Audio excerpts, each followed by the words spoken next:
Yeah, this is big.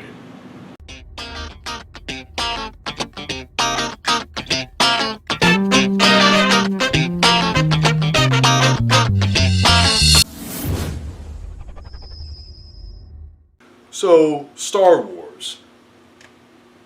Whoops.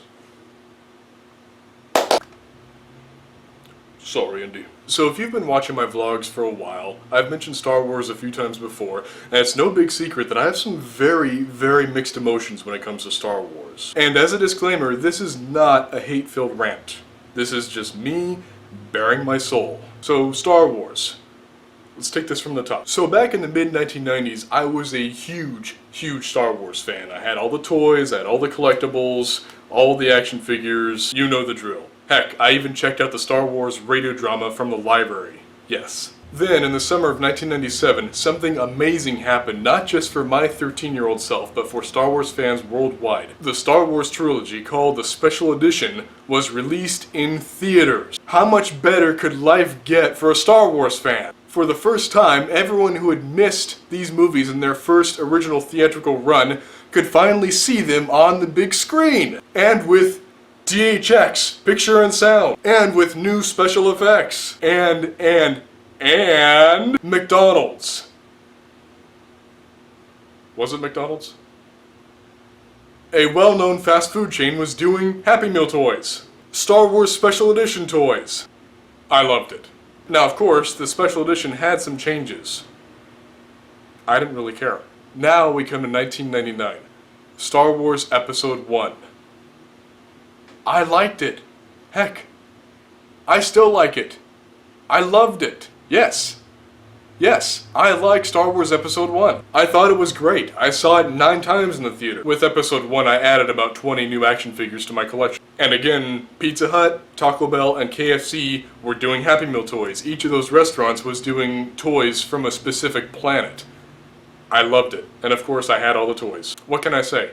Jar Jar Binks aside, I loved it. Now, things get a little complicated. After 1999, my life changed big time. I experienced a massive tragedy in my life in the year 2000. And the next 3 years, 2000 to 2002, was the absolute worst time of my life. Now, in 2002, Star Wars Episode 2 was released. Again, rough year for me.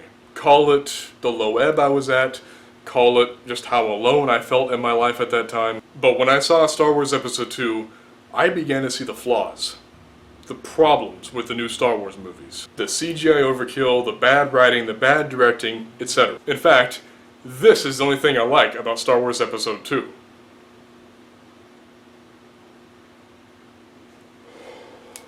Whew.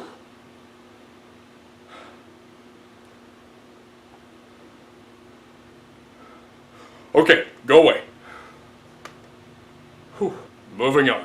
In 2005, Star Wars Episode 3 came out, and fortunately, by that time, my life had dramatically improved. Now here's the thing, if I want to watch Star Wars in high definition, and by high definition I mean Blu-ray, I have to put up with all those stupid changes that George made in 2011 when the Blu-rays came out. The changes he made in 1997 for the Special Edition, I can tolerate most of those. But the Blu-ray changes are just a new level of ridiculous. And if you don't remember exactly what I'm talking about, let's take a look together, shall we?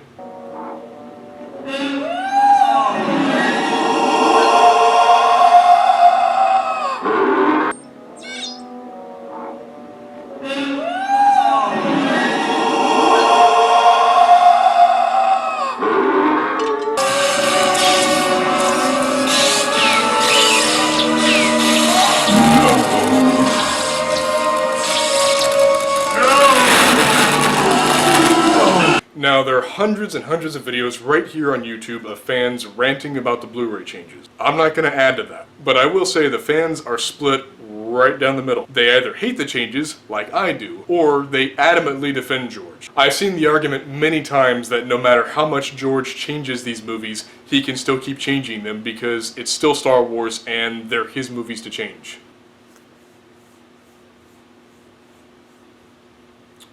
Let's dissect this for a second, shall we? George made Star Wars so he can do what he wants with it. First of all, anyone who knows about the history of Star Wars and the making of Star Wars knows that George had a lot of help from other people in making those movies. But here's my point. The movies might have his name on it, but who did he make them for? The last time I checked, these movies were released in theaters.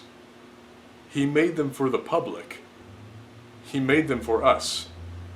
You and me. Because if Star Wars was really the property of George Lucas and George Lucas only, he should have kept the movies to himself. He never should have released them in theaters. My videos, I make them for you. Frankly, ladies and gentlemen, you guys decide how much success I have here on YouTube by how much of my content that you watch.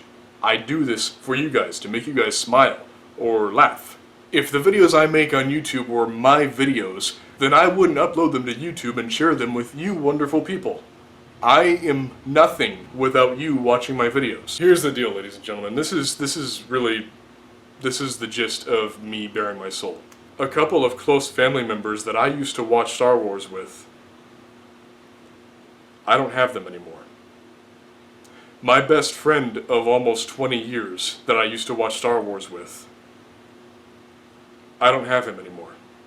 You can call me weird, dumb, whatever for this, but the fact is, I look at Star Wars and I'm reminded of everything that I've lost in my life. So, what I'm asking of you, I want your opinion.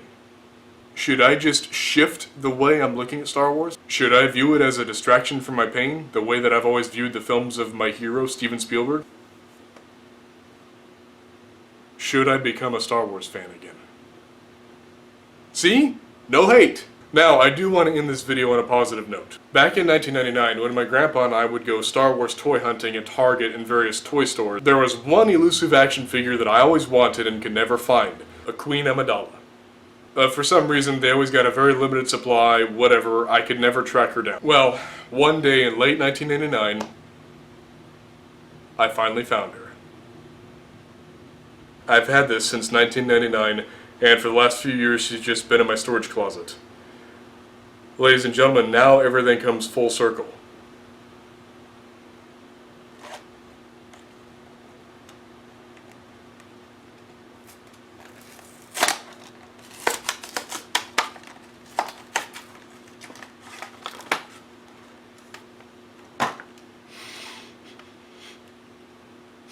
Smells like 1999.